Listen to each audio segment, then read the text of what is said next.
It's telling when even the base version of a car can put a big grin on your face, and that's certainly the case with the 718 Boxster.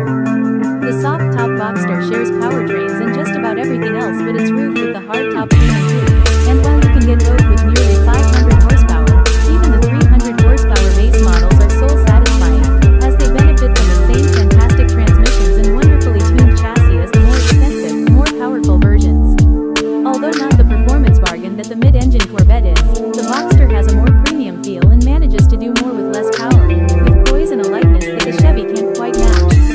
The true magic of the Boxster lies in its ability to balance value, quality, and smiles per mile, a blend of characteristics that earned it a spot on our 2025 10 Best list. Other drop-top competitors include the BMW Z4, the aforementioned Vette, and not much else. You could also consider the Porsche 911 Cabriolet, especially if you'd like more interior space, but its starting price is about 75% higher. What's new for 2025? No major changes are expected for the Boxster this year, which is fine by us. This is the same car that's won a spot on our 10 Best Cars list year after year. Pricing and which one to buy.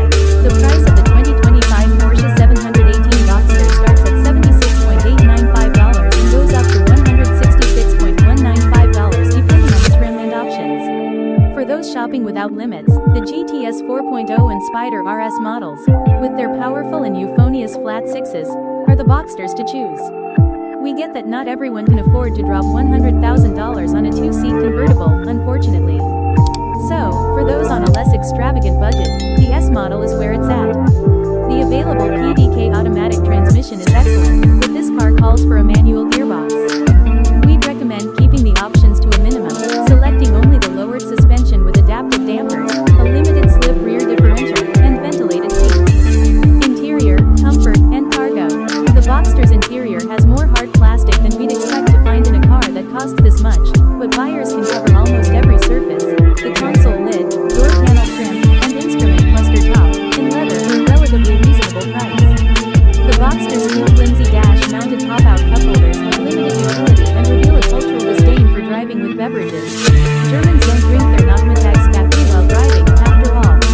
If you're looking for a car that'll hold your entire life within its cabin, look elsewhere.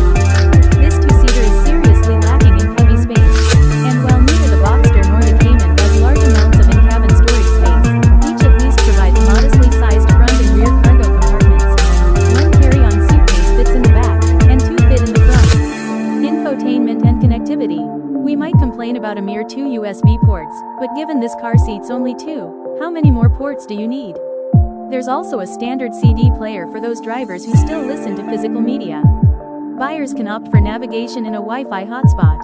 Porsche now provides Apple CarPlay integration as standard fare, but Android Auto is still not offered.